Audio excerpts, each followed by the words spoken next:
आपल्या भारत देशामध्ये गोकुळ अष्टमी मोठ्या प्रमाणात साजरी करण्यात येते। तर जन्माष्टमीच्या या पर्वावर भगवान श्रीकृष्णांच्या विचाराचे आपण विश्लेषण करूया। भगवान श्रीकृष्णाच्या जीवनामध्ये आणि विचारांमध्ये प्रत्येक समस्यांची उपाययोजना आहे।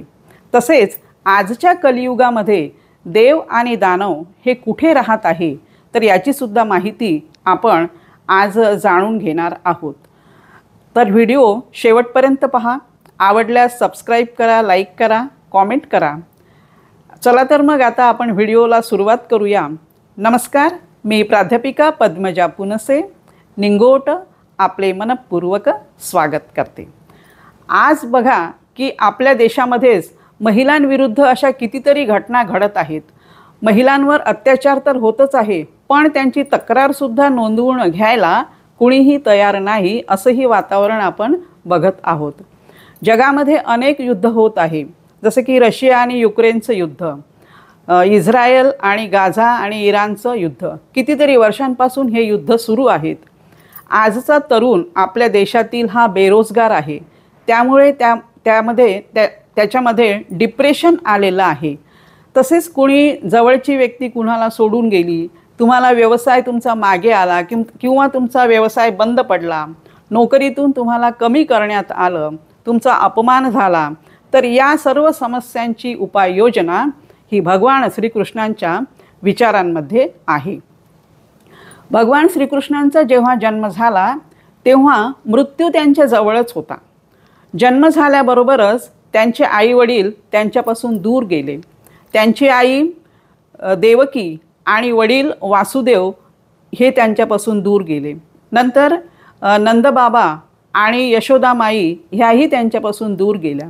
गोकुळ त्यांच्यापासून सुटत गेलं आणि त्यांनी स्थापन केलेली द्वारका नगरी ही समुद्रामध्ये डुबून गेली। एवढ्या सगळ्या वाईट घटना त्यांच्या आयुष्यात झाल्या, पण ते कधीही विचलित झाले नाही। त्यांनी या सर्व समस्यांवर मात केली। त्यांचं हे म्हणणं होतं की शत्रू जर तुमच्यापेक्षा शक्तिशाली असेल तर तुम्ही कूटनीतीचा उपयोग करा। त्यांनी कालिया नाग आणि जरासंध यांना या दोन शत्रूंना मारण्याकरिता कूटनीतीचा उपयोग केला होता। तसेच त्यांना योगेश्वर सुद्धा म्हणत होते। जेव्हा महाभारताचं युद्ध सुरू होतं आणि पांडव आणि कौरव यांच्यामध्ये जे युद्ध होतं ते 18 दिवस चाललं।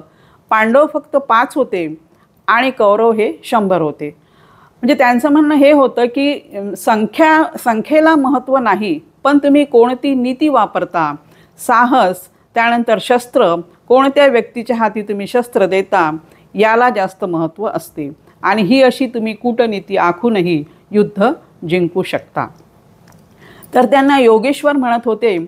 महाभारतातला एक प्रसंग आहे की जेव्हा अर्जुन युद्ध करण्यास तयार नव्हता आणि अर्जुनाचं हे म्हणणं होतं की आपल्याच लोकांसोबत कसं युद्ध करायचं, तेव्हा भगवान श्रीकृष्णांनी त्यांना कन्व्हिनियन्स केलं, त्यांचं मन वळवलं, त्यांना भगवद्गीतेतील उपदेश केले आणि त्यांना सांगितलं की जर हे युद्ध केलं नाही तर संपूर्ण जगामध्ये अर्जुनाची अपकीर्ती होईल आणि अपकीर्ती ही मृत्यूपेक्षाही भयंकर असते। शिवाय रणछोड असं सुद्धा संबोधण्यात येईल। मग एवढं सांगितल्यानंतर अर्जुनाचं मन वळविण्यात आलं आणि मग अर्जुनाने युद्ध केलं। भगवान श्रीकृष्ण यांना प्रॅक्टिकल गॉड सुद्धा म्हणत होते, कारण ते एकाच वेळेस युद्ध आणि प्रेम हे दोन्हीही एकाच वेळेस ते करत होते। त्यांचं म्हणणं हे होतं की जर तुम्ही निस्वार्थी प्रेम केलं, सच्चा प्रेम जर केलं तर कोणतीही व्यक्ती किंवा कोणताही प्राणी हा तुमच्या साईडनी होऊ शकतो। त्यांचं हे म्हणणं होतं की सत्य कधीच दावा करत नाही की मी सत्य आहे, पण असत्य नेहमीच दावा करतो की मी सत्य आहे। भगवान श्रीकृष्ण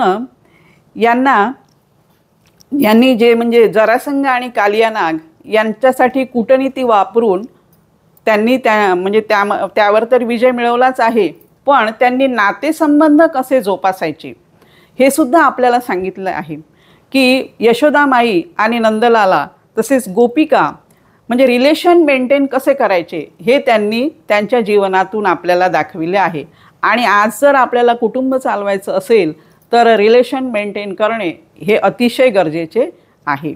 शिवाय आजच्या तरुण पिढीला मैत्री करताना मैत्री ही कशी करावी, जसं भगवान श्रीकृष्ण आणि सुदामा यांची मैत्री जगजाहीर आहे.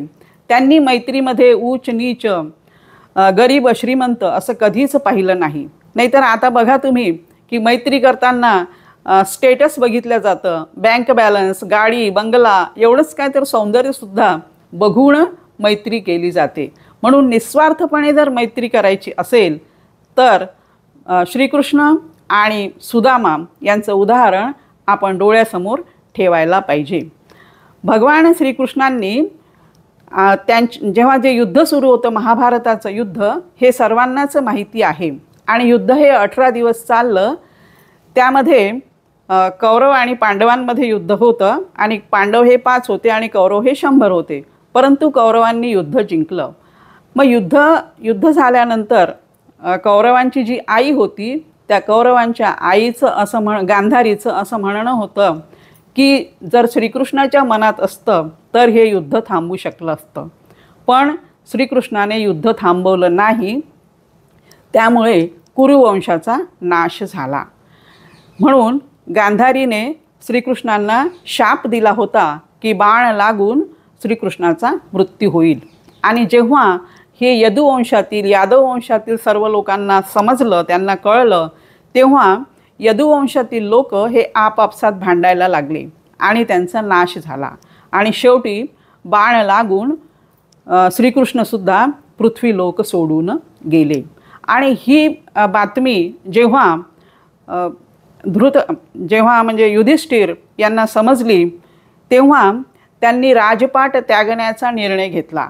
आणि राज्यकारभारात त्यांचं लक्ष लागत नव्हतं युधिष्ठिराचं.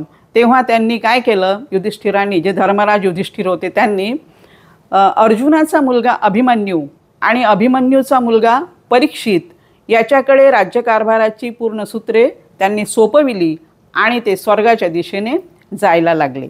तर स्वर्गाच्या दिशेने जात असताना 5 पांडव, एक द्रौपदी आणि त्यांच्यासोबत एक कुत्रा होता. तर हिमालयाच्या दिशेने जात असताना तिथे खूप थंडी होती, बर्फ होता आणि जाताना पहिल्यांदा द्रौपदीचा मृत्यू झाला. तर द्रौपदीला सौंदर्याचा खूप अहंकार होता म्हणून द्रौपदीचा मृत्यू झाला. नंतर सहदेवचा मृत्यू झाला, कारण सहदेवाला बुद्धीचा खूप गर्व होता म्हणून त्याचा मृत्यू झाला. नंतर नकुलचा मृत्यू झाला. नकुलाला रूपाचा गर्व होता, अहंकार होता म्हणून त्याचा मृत्यू झाला. अर्जुनाला पराक्रम करण्यावर खूप अहंकार होता म्हणून अर्जुनाचा मृत्यू झाला. आणि भीमाला बल, शक्तिशाली असण्याचा अहंकार होता म्हणून भीमाचा सुद्धा मृत्यू झाला. आणि द्रौपदी फक्त भीमावरच प्रेम करत होती, म्हणजे असं महाभारतात सांगण्यात आलेलं आहे. शेवटी इंद्रदेव धर्मराजाला घ्यायला आले आणि धर्मराजा हे स्वर्गामध्ये पोहोचले. तर बघा की तेव्हा पूर्वीच्या काळी काय होतं की जेव्हा सत्ययुग होतं, म्हणजे आधी आपल्याला सांगण्यात आलेलं आहे की सतयुग ज्याला म्हणतात, तर ह्या सतयुगामध्ये देव आणि दानव हे वेगवेगळे राहत होते. जसं देव हे स्वर्गात राहत होते आणि दानव हे दैत्य लोकांमध्ये राहत होते. नंतर त्रेतायुगामध्ये काय झालं की देव आणि दानव हे एकाच पृथ्वीवर राहायला लागले. म्हणजे त्रेतायुगामध्ये रामायण झालं आणि रामायणामध्ये देव म्हणजे श्रीराम आणि दानव म्हणजे रावण हे एकाच पृथ्वीवर वेगवेगळ्या ठिकाणी राहत होते. नंतर द्वापार युगामध्ये महाभारत झालं आणि महाभारतामध्ये देव आणि दानव हे एकाच परिवारात राहत होते. म्हणजे महाभारतामध्ये कौरव आणि पांडव हे एकाच परिवारातील होते. आणि सध्या कलियुग सुरू आहे. तुम्ही आणि मी, आपण सर्वजण या कलियुगामध्ये राहत आहोत.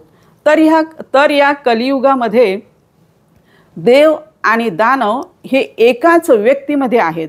बघा तुम्ही, एखादी व्यक्ती देवासारखी वागत असते तर एखादी व्यक्ती ही दानवासारखी वागत असते. म्हणजे एकाच व्यक्तीच्या शरीरामध्ये देव आणि दानव ह्या कलियुगामध्ये आहेत.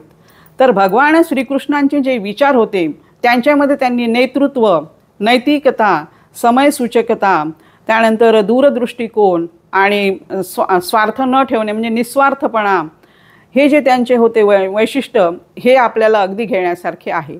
शिवाय त्यांनी आपल्याला हे सांगितलेलं आहे की कर्मयोग म्हणजे तुम्हाला कोणतेही कर्म करताना फळाची अपेक्षा करू नका, कर्म करत राहा. ज्ञानयोग, ज्ञानयोग म्हणजे ज्ञान असणे अतिशय महत्त्वाचं आहे, कारण ज्ञान जर तुम्हाला असेल तर तुम्ही कोणतेही कार्य करू शकता. आणि भक्तियोग, भक्तियोग जर असेल तर एक संघ, एक प्रेरित तुम्ही संघटनसुद्धा करू शकता.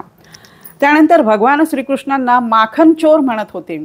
आता माखनचोर म्हणजे का म्हणायचे, कारण त्यांचं असं म्हणणं होतं की जीवन जे आहे ते संतुलित असायला पाहिजे आणि जीवनामध्ये भोजन, शयन आणि व्यायाम हे खूप आवश्यक आहे. आणि हे जर आपण रेग्युलर करत राहिलो तर आपलं जीवन हे संतुलित बनतं. आणि सध्या आजच्या कलियुगात तर संतुलित जीवन हे अतिशय आवश्यक आहे. तर भगवान श्रीकृष्णांच्या अशा अनेक त्यांच्या जीवनातील उदाहरणांवरून आपल्याला आपल्या प्रत्येक समस्यांची उपाययोजना त्यांच्या जीवनात आहे असंच दिसत आहे. तर असेच हसत राहा, आनंदी राहा. पुन्हा भेटूया माहितीपूर्ण व्हिडिओसोबत. तोपर्यंत नमस्कार.